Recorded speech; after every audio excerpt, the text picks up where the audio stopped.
Welcome to the deep dive. Um, Imagine this scenario for a second. You have spent your entire career just grinding, learning your Right. crafts. Putting in the hours. Yeah, putting in those long hours. You're taking calls on the weekends, missing personal events, outperforming all your peers. Mhm. And it is all to get that coveted seat at the leadership table. The holy grail. Exactly. And you finally get promoted. You think, I've arrived. You assume you finally have the authority to actually make the rules. But, and this is the kicker, when you finally pull up a chair to that table, there's this really jarring realization the rule book is completely invisible. It's invisible. Yeah. You are physically in the room, but you have no earthly idea how the room actually functions. Which is terrifying, honestly. Oh, absolutely. I mean, it fundamentally reorients how you view leadership because Yes. you spend years under the impression that the hard part was just getting through the door. But the reality is that being in the room and understanding the mechanics of what is actually happening in the room, those are two entirely different skill sets. One is your technical expertise, and the other is just pure political and psychological literacy. And that is the exact tension we are exploring today. We are looking at this highly candid, almost behind-the-scenes playbook by organizational psychologist and strategic advisor Irina Nikitina. A fantastic source. It really is. It's titled Decision-Making 101 for Newly Promoted Partners. And it offers this remarkably unvarnished look at organizational dynamics. Yeah, and our mission for this deep dive is to decode that hidden architecture, the power, the influence, how decision-making really happens. And I want to say right up front, even if you're not a lawyer or navigating a traditional partnership model, this document is an absolute masterclass in organizational psychology. It applies to literally any high-stakes corporate environment. We're going to explore the cheat codes to understand how the internal kitchen really works, who holds the levers of power, how choices are truly finalized, and, why conventional wisdom about leadership often completely falls apart in practice. Okay, let's unpack this, starting with the concept of corporate strategy. Because we all see those glossy annual reports, right, where every single organizational pivot looks like it was meticulously plotted in this grand, unified master plan. Ooh, the master plan. Yeah. Right, it really makes you wonder how many strategic plans are actually just retrospective justifications. Exactly. Because looking at the framework provided in the research, the reality is far less pristine. Strategy is very often just a tidy narrative crafted entirely after the fact. A label. Exactly, a label, used to justify decisions that were originally driven by fear or habit or just a desperate need to appease someone highly influential in the room. The concept of strategy is retrofitted to make an impulsive or politically motivated choice look like a stroke of visionary genius. So what happens when objective data collides with those internal politics? Or, the senior partner's gut feeling? Yeah. Because you often see professionals spend weeks building the absolute perfect financial model. They analyze every variable only to present it and just watch it completely bounce off the room. It is such a universal corporate frustration. And the source material provides a fascinating case study to illustrate exactly how this plays out. Yeah, the lateral hire example. Right. Consider a newly promoted equity partner, meaning someone whose compensation and status are directly tied to the firm's overall profits. This is at a mid-sized national firm in Central and Eastern Europe. She's tasked with assessing whether the firm should pursue a high-profile lateral hire, basically recruiting a big name away from a competitor. Which is always a massive financial investment. Huge. So she does her due diligence. She builds a highly conservative 3-year financial projection. She factors in integration costs, potential culture clashes, and crucially, she analyzes his portable clients, meaning the promised revenue this guy claims he's going to bring with him. Which is always a massive gamble. Not always. And her data definitively shows this hire is a financial risk. It's going to put immediate heavy pressure on the firm's short-term profits. And even the finance director reviews her models and completely backs her conclusion. It sounds like a textbook example of rigorous, rational analysis. You would think the room would look at the spreadsheet and just pass on the hire. You really would. So she presents these airtight numbers at the partnership meeting. The data is acknowledged. But then one of the founding partners simply leans forward and says, if we don't take him, firm X will. And they will strengthen exactly where we are weakest. Wow. Right. With that one sentence based entirely on gut feeling and competitive anxiety, the financial model is rendered totally irrelevant. They make the hire. Yeah, and the ultimate outcome. 2 years later, the projected clients didn't fully materialize. Her spreadsheet was 100% accurate. But the accuracy just didn't matter. The founding partner's instinct, which, let's be honest, was really just driven by a fear of missing out, completely overrode the objective data. It completely dismantles this myth that just because you're in the boardroom, every voice carries equal weight. Exactly. On paper, everyone sitting at that table might have a single vote. But in practice, influence is heavily weighted by the size of your specific practice, your historical legacy at the company, and your client relationships. Expecting a pure, rational democracy in these spaces is just setting yourself up for deep frustration. It also challenges our assumptions about the timeline of decisions, doesn't it? Mm. There's this romanticized notion in corporate culture that if a decision takes a really long time to make, it's because leadership is being incredibly thoughtful, deliberate and risk-aware. Oh, the illusion of the thoughtful delay. Yeah. Whereas the text suggests that delay rarely signals careful consideration. Instead, it's usually a symptom of deep internal conflict or a profound fear of taking ownership of the outcome. People are essentially just hoping the issue will evaporate on its own. There is a highly recognizable pattern noted in the research. Decisions that absolutely should have been made last year will inevitably take roughly 2 years to materialize, regardless of how urgent they actually are.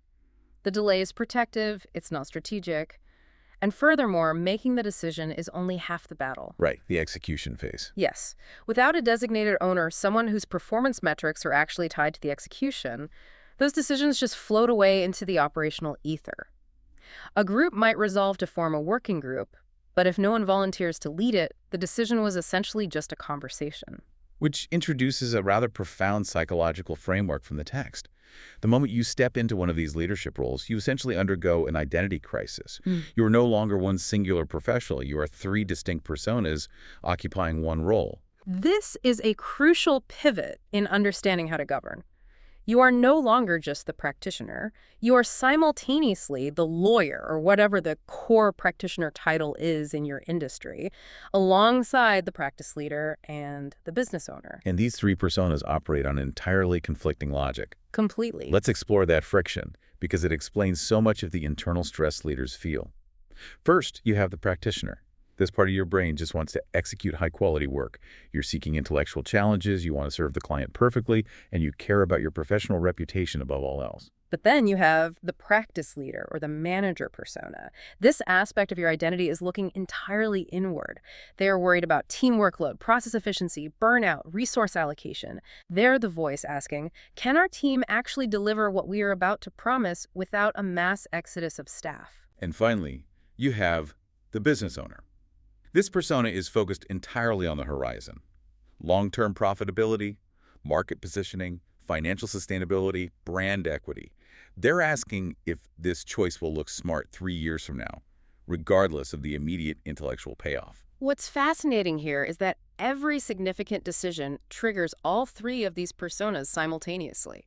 And it is vital to understand that feeling this tension is not a character flaw. It doesn't mean you're indecisive. Exactly. It's a built-in feature of the role. The source provides a very clear example of how this plays out.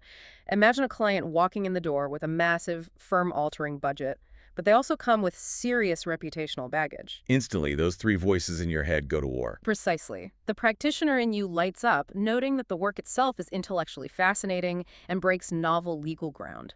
The manager in you immediately calculates the toll, realizing this massive project will monopolize the entire team for 6 straight months, practically guaranteeing burnout. While the business owner is looking at the long game. Right. Warning that associating with this client's baggage could permanently damage the firm's reputation in the broader market. All three of those assessments are objectively correct. But you still have to make a singular choice. The takeaway isn't that you need to silence two of the voices to be decisive. It's about developing the self-awareness to know which of those three people should take the lead in any given situation. And resolving your own internal identity crisis is really only step 1. Because step 2 is realizing that everyone else sitting across the table from you is going through that exact same crisis. And it manifests in distinct decision-making styles. If you want to persuade anyone, you need a translation matrix for those styles. Because handing a dense 40-page analytical report to a leader who operates purely on narrative and momentum is a guaranteed way to lose the room. Exactly. The source outlines 5 dominant decision-making archetypes to help navigate this. First, you have the rational style. These individuals require data, logic, clear cause and effect models. They are the ones still scrutinizing the spreadsheet when everyone else is ready to vote. And the key here is not to mistake their slow pace for hesitation. Right.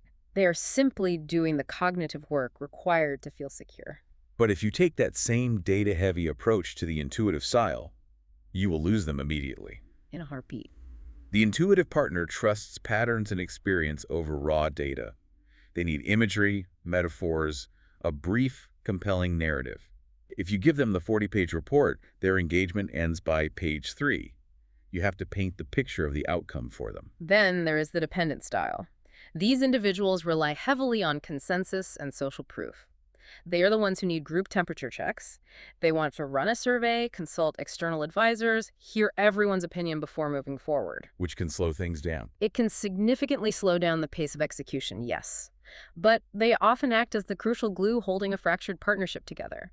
To persuade them, you don't just present the idea, you present the coalition of people who already support the idea. You also have the avoidance style. Their default strategy for dealing with conflict or uncertainty is postponement. They're the ones suggesting, let's revisit this next quarter. It gets a negative reputation, but it can occasionally serve a strategic function by diffusing immediate heated tension. You just have to be careful it doesn't become the default response to anything uncomfortable. Right. If you need an avoidant leader to act, you have to frame the decision as lower risk than the act of delaying it. Yes. And finally, the spontaneous style. These leaders are fast, instinct-driven, and biased toward immediate action. They are absolutely invaluable during a crisis when you need rapid triage and someone willing to just make a call. However, they introduce high risk when a situation actually requires careful, deliberate thought.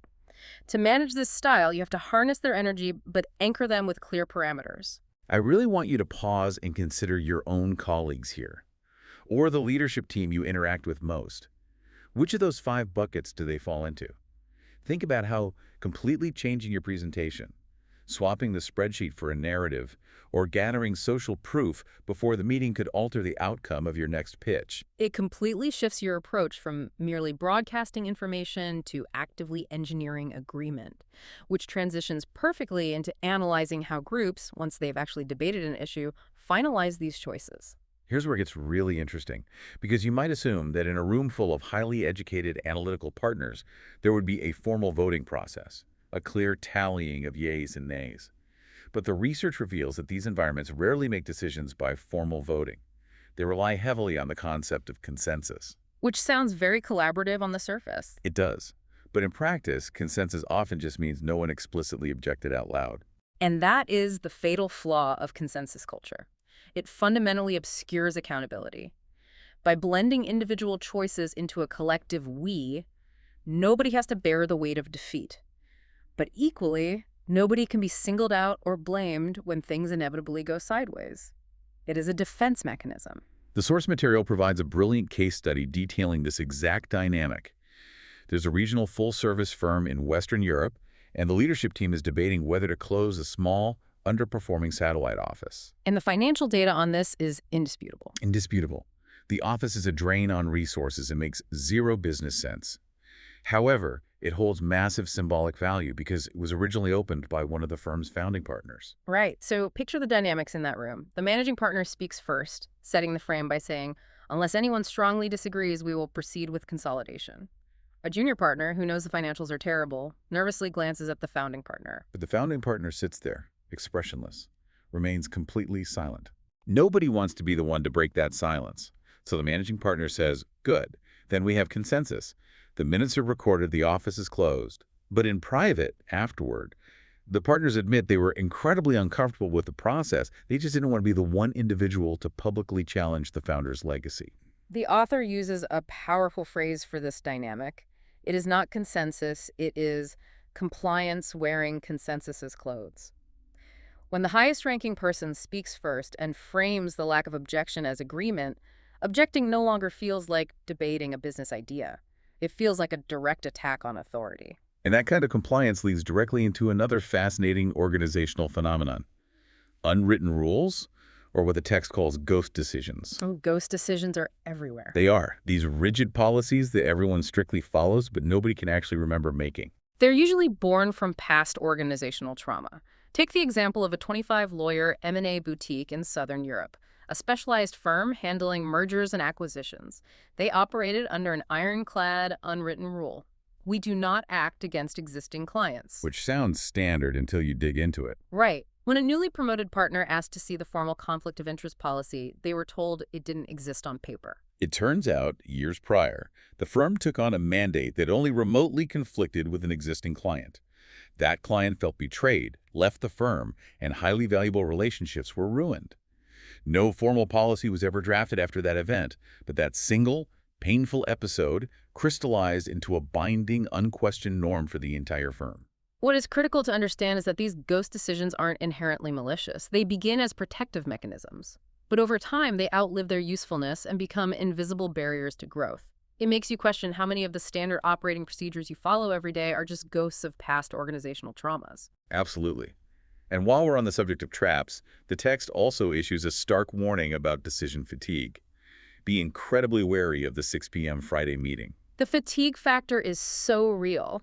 By the end of the week, cognitive reserves are so depleted that a room full of brilliant people will agree to almost anything just to adjourn the meeting. Complex strategic issues should always be debated in the morning. Always. In fact, contentious matters are often strategically delayed by savvy internal operators until opponents are simply too worn down to fight back. Which is a masterclass in reading the hidden forces pulling the strings. Because if you assume the formal organizational chart tells you who is actually in charge, you are playing the wrong game. The research maps out 3 distinct levels of power you have to navigate simultaneously. First, there's formal power. That is the org chart, the titles. Second, real power. The specific individuals everyone actually consults behind closed doors before executing a plan. And third, shadow power. The behind-the-scenes string pullers who might not even have a leadership title, but who possess the relational capital to kill your initiative with a whisper. The author provides a wonderfully blunt litmus test to figure out where you currently sit in that hierarchy. If you're deciding on office supplies or stationery, you possess no real power. No. If you are deciding on people and staffing, you're a manager. If you are deciding on money and budgets, you are a true partner. But if you are deciding on purpose and direction, you are a leader. It is a sobering assessment. But perhaps the most surprising revelation is that sometimes the most powerful person pulling the strings isn't even employed by the company. They are what the text calls the invisible architects. The clients. The clients. They dictate internal strategy without ever stepping foot in the boardroom. The document highlights a Northern European firm that was heavily reliant on an anchor client, a single massive account responsible for 28% of their total firm revenue. So the firm is at a strategic retreat. A group of younger partners pitches an incredibly smart, well-researched idea to launch a new technology regulatory practice. The market analysis is glowing. It clearly represents the future of the industry. But then, one senior partner simply asks, would this divert our top resources away from our anchor client? And instantly, the oxygen leaves the room. The proposal was completely shelved. And the most striking detail of this entire scenario is that the client never asked for this deference. The client was completely unaware of the tech proposal. The firm sacrificed its own strategic evolution based entirely on the anticipated unspoken preference of that anchor client. The client essentially functions as an invisible, veto-wielding board member. And it isn't just clients driving these shadow decisions, it's also competitors. The fear of missing out, or competitive FOMO, is a massive driver of corporate panic. One firm raises salaries and suddenly everyone else spirals and matches the new scale without pausing to ask if their specific financial model can sustain it. Or a rival opens a flashy new office in a different city. Yes, and suddenly the leadership team is rushing to sign a commercial lease there, even if there is zero demonstrated business need for the expansion. If we connect this to the bigger picture, it explains why external pressures often succeed, where internal logic fails. Consider the RFP. A request for a proposal, which is essentially a formal bidding process for a client's business. As the research points out, simply stating, the RFP requires it, will instantly bypass months of internal gridlock. It's like magic. It is. The external requirement acts as an invisible, unopposed partner sitting right there at the table, forcing alignment. So what does this all mean? We have covered immense ground from this playbook. Nicotina synthesizes all of this into a 90-day compass. It's basically a survival guide for anyone stepping into a new tier of leadership. The core advice is to observe before you perform. Map out who actually holds the real and shadow power. Identify your firm's anchor clients so you aren't blindsided by invisible architects. And perhaps most importantly, recognize that the back room isn't some malicious conspiracy. It is simply where the real human relationships live, where friction is managed, and where fragile ideas are safely tested before public exposure. That is the ultimate lesson to internalize. The boardroom is fundamentally not a pure meritocracy of ideas. The most rigorous spreadsheet does not automatically win. Never. Moving a decision forward requires mastering timing, framing the issue to match different psychological styles, leveraging relational capital, and building deep personal credibility over years of interactions. Boom. We've spent all this time talking about how to navigate the invisible rules, the shadow power, and the ghosts of past traumas that you inherited when you sat down at that table. But I want to leave you with a final thought. Building on Nicotina's assertion that the table doesn't change you, it reveals you. That's such a great line. It really is. If you are now the one sitting at that table, what new unwritten rules, what new ghost decisions are you inadvertently creating right now? Because the compromises you make today and the uncomfortable silences you allow in the room tomorrow are actively writing the invisible rulebook for the next generation of leaders coming up behind you. It forces you to consider whether you are merely surviving the system or actively reshaping it. Thank you for joining us on this deep dive. Take these frameworks, look closely at your own organization tomorrow, and keep questioning the unwritten rules.